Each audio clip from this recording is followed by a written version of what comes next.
Now, up until this point, we've been doing calculations that only involve one conversion factor. We're about to start where we can't get directly from one to another. We're going to have to go through a middleman, and that's the beauty of moles. A lot of the things that we deal with in chemistry in our calculations, when we get in moles, we can calculate a lot of different things. So, this wants to know how many copper atoms are in a penny that weighs grams. So we're given grams, 3.10 grams, and it's copper, and we want to go to atoms. Can we get directly from grams to atoms? No, we can't. But we can get from grams to moles and moles to atoms, right? That's what we're going to do. So let's get to moles first. So copper has a molar mass 63.55 grams per mole.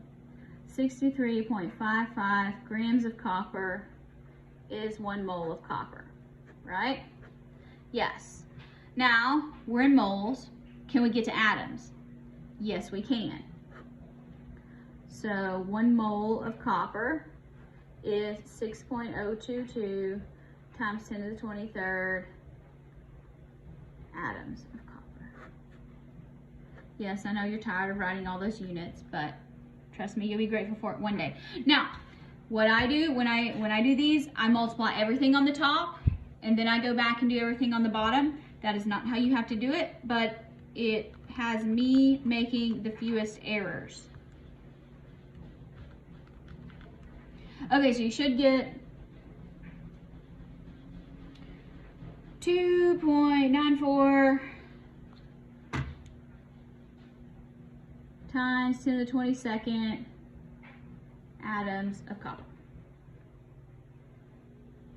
All right. Now let's do one. These are application-based problems. This is the kind of stuff you can expect to see things like this on a test, and just think about what you know and how you can get there.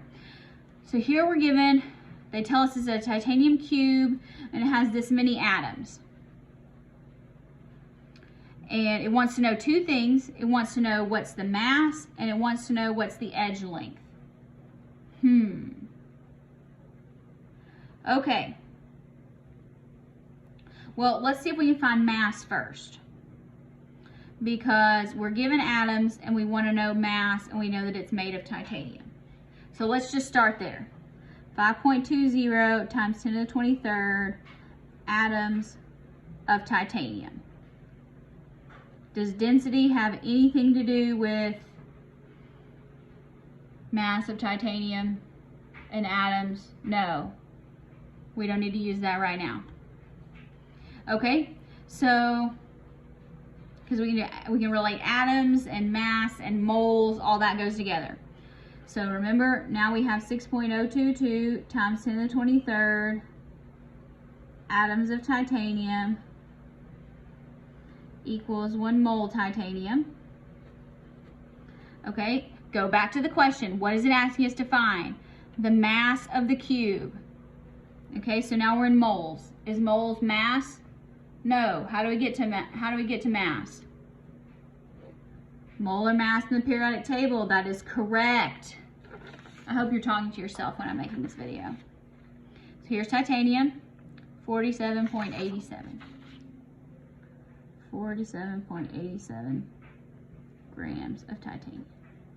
Okay.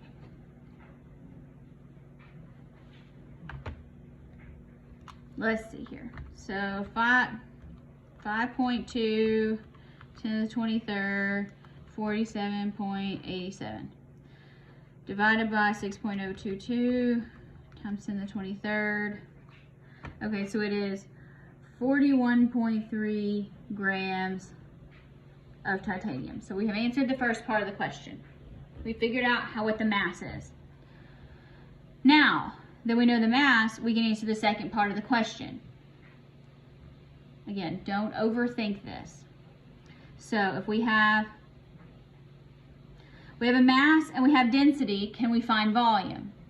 Yes, we can, because here we're going to use our density as a conversion factor. So let's write down our mass, which we found, 41.3 grams of titanium. And now, this is our conversion factor, 4.50 grams per cubic centimeter. Now, remember, when we're doing unit conversions, you have to convert from a horizontal fraction to a vertical fraction. So that means you should rewrite this as 4.50 grams per cubic centimeter. Now, it's easier to know which way you need to flip it up or down. So we want grams to go away, so we're going to put 4.50 grams and then cubic centimeters in the top. So that tells us, let's just divide by 4.5, that it is 9.186 cubic centimeters. Now, what do we know about a cube? In a cube, all of the edges are the same, right? So what we can do is we can take the cube root, 9.186 cubic centimeters. Now, on your calculator, you use two ways. You can go into math and you can do cube root of that. So here you should get 2.09 centimeters. So 2.09 centimeters. Because remember, when you take the cube root, you're taking the cube root of the number, and you're also taking the cube root of the unit there. Now, because I don't like to go through that, here I'm going to cube it again. I like to use fractional exponents. It's just easier for me to type it in the computer or in the calculator.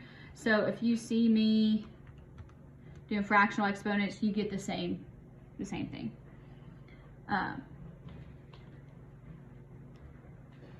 But if that seems weird, don't worry about it. Just take the cube root.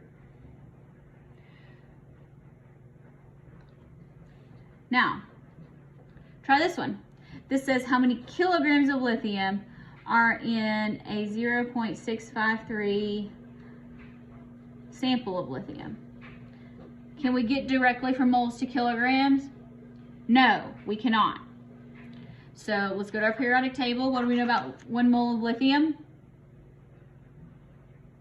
6.94 grams of lithium.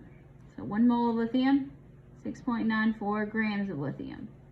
Okay, so here we are in grams of lithium. What is the question asking us to find? Kilograms. Can we get from grams to kilograms? Yes, we can. So grams and kilograms. So which is bigger, a gram or a kilogram? You should say a kilogram. And there are 1,000 grams in 1 kilogram. So let's try this out.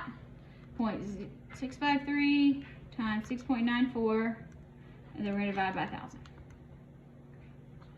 So that would be 0.0045 kilograms lithium, or 4.5 times 10 to the 1, 2, 3 minus 3 kilograms. Either one of those is fine. Now, let's do the last one. We want milligrams of phosphorus, and we're given a number of atoms. So let's start with what we're given, 0.00 10 to the 30th phosphorus atoms.